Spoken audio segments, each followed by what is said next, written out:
Right, fine. We're the Veterans First team. We're one of the 10 teams that Dave spoke about this morning across the country. We set up around about 3 years ago. There was concerns from the DCMH, the Community Mental Health team at the barracks, around the care provision for guys that were coming out. And again, from the Morrison, it was felt the NHS was failing to meet the needs of the lads that were coming out and the guys with veterans badges and girls.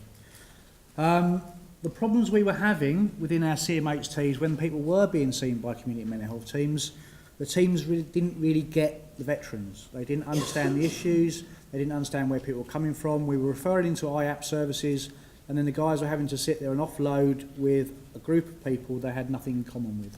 So we were having real problems with as a service. If IAP did take them, that was great. If they didn't, they would then send them back to the trust for an assessment because their risks were too high. And a lot of our service personnel come with risks. They come back from Afghanistan with high risk behaviour. We have a lot of issues around domestic violence, alcohol abuse, and a lot of problems that actually the local services that were originally set up could not deal with. We referred them into psychology again, and there was 18-month waiting list for psychology. The other issues we were having prior to us starting up, again, we would bring a young lad in or a young girl in, and the clinicians wouldn't have a clue about the language that the people were speaking. Some of the stuff we talk about, OPHERIC, OPTELIC, DCMHs, FUB, all the stuff that the language that Scotties understand, sadly, civilians haven't got a clue about. So when you've just sat and spilled out your heart to someone on an assessment, and they're then sitting there asking you questions about how that works, that can be quite a knockback, and it tends to lose your confidence in the person that you're talking to. So again, a big problem. The problem then was the guys were going back out and then waiting for a long time for an assessment, and they've lost confidence in the NHS and the system that we were providing. So we were losing them. Shared medical records, again an issue. We had no access to what their previous medical records was. So again, that meant a long wait for some of our people. What happened was the trust was approached by the DCMH to look at this issue really, and Abel sat down and put up a project team together, and we sat around the table with Combat Stress, us as an NHS, and pretty much thrashed out for about 6 to 8 months how we're going to solve the problem. And the solution to the problem at the time was to set up a community specialist mental health team.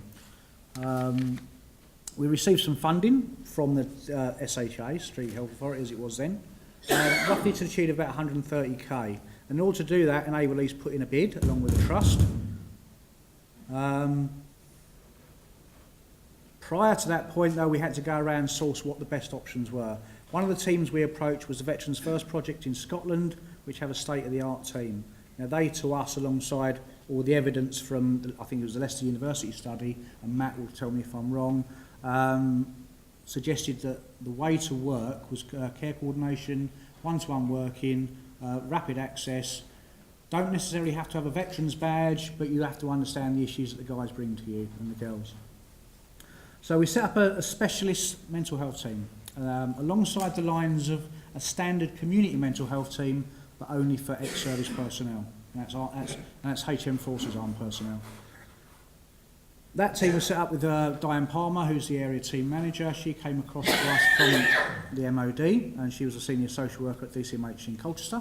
Me, I'm a clinical nurse specialist with a master's, and I'm an ex-squaddie. At the current time, we've got a HCA that's come out from the Royal Army Medical Corps that does some of our groundwork, if you like, and takes people to assessments, and we have an admin support. In our first year, we won, I think our biggest success to date is the Military Mental Health Partnerships Awards last year. At the moment, we've treated and assessed over 170 individuals in the last 18 months. That's from March. Now, assessing treatment means anything from putting people into combat stress, putting people into psychology, EMDR, or one-to-one solution-focused therapy with either myself or Diane, or linking into drug and alcohol services and coming out the other side. Majority of our client group and the people we work with have complex PTSD with an issue around depression. A lot of adjustment disorders as well. And the big key for us and the success that we do is down to the care coordination bit. We're not a service that will just signpost you off and off you go. It doesn't work. Some of our guys need their hands holding when they come out. There is a lot of issues around not understanding how civilian street works, and that's a fair point. I think a lot of us have that when we come out. 2 years I've struggled. But the reality is, if someone's there that understands how those systems work and what works and where we can link you in, that's a good outcome for us. We do a multi-agency approach, and that we know works. So a lot of the stuff we do, we link in with prevent teams at the moment with Essex Police, who are doing some work around radicalisation. A lot of our guys are coming back very angry with what's happening, and that's quite useful. We're doing a lot of work with the police around domestic violence and abuse, and a lot of work around drug and alcohol teams. As a core, one of our key is once a month we will sit down with the safeguarding teams. There are a lot of children involved with some of our young lads and some of our young girls that are having to live through very chaotic and difficult lifestyles with dad or mum in some cases. So again, we'll link in and do some support there.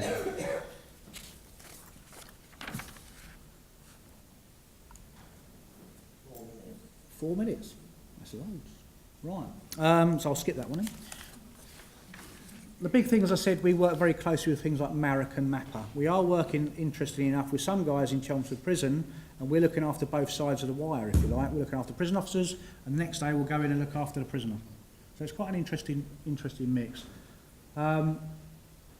We do a lot of work, again, with our trust. So a lot of the stuff we do is, because we are the specialist mental health team, we are being referred into from crisis res home treatment, drug and alcohol service. They tend to, because someone's worn a badge, they'll automatically refer to us, which is great to a certain point, but we very quickly got swamped in the beginning. So a lot of the work now is much more around consultancy type stuff, and actually in skilling and empowering the guys that are working on our other parts of the teams. Council officers are a big thing for us. A lot of issues with housing. Some of our biggest successes have been through people like the Royal British Legion and SAFA, and actually working together and getting things sorted. I'm pretty good at what I do, but actually there's a guy down the road who works for the Royal British Legion, Simon Ferrier, who is awesome at what he does. So if I have any problems, I go and see Simon. The same with combat stress and anybody else. We find that is the only way it works. The reason that our system or our team works is because we don't have pedestals, if you like, that we're setting up on. You get rid of them. It's not happening. All you'll do is you'll stop people getting the service they deserve and the service they need.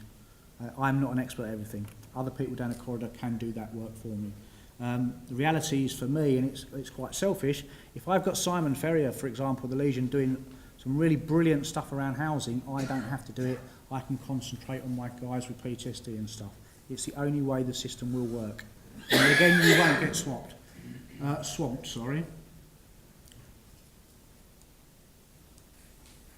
The two real big things that I love about my job at the moment, and I know Diane's the same, or the three things, is the support groups. We, alongside Combat Stress, who were running a support group in Colchester, we stepped in alongside Royal British Legion, and SAFA come down, SPVA are there, and Healing Hands are there as well. We do some really nice work with the support group. The other really interesting thing about that is we set up a carers group coming out about a month and a half, 2 months ago. We had a nice conversation with the Evictor Project this morning, that were there this morning, and I had a long conversation with Cheryl, and she said, how many do you think you're going to get? And I went 3 or 4 as a start. I think, was it 14, wasn't it? We were swamped on the first day. So for us, it's about, the reason that works is we were opening up conversation with other agencies, charities. Just because I wear an NHS badge, it doesn't mean the NHS is all I'm about. We have to work with those other agencies to make it work. We've delivered over 100 training sessions to clinical staff in prison in-reach teams. We're teaching the fire brigade. We're doing some work with the local police. We're linking in with the prevent teams.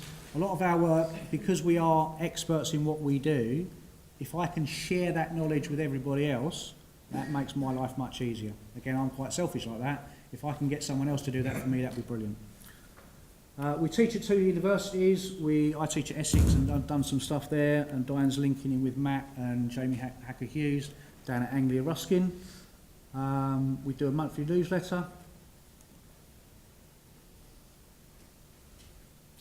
That's Diane, so I'll ignore me. They're the latest achievements we've done. The other interesting, and it was interesting this morning, we do a patient satisfaction questionnaire. And our big one in the NHS is, would you want your wife, mother, carer to be provided by or supported by us? At the moment, touch wood, we're hitting 100%. Now, I don't think that's going to stay, because there'll always be some guys that come through, and that's fine. But that's one of the big things for me. The bottom line says it all really for us.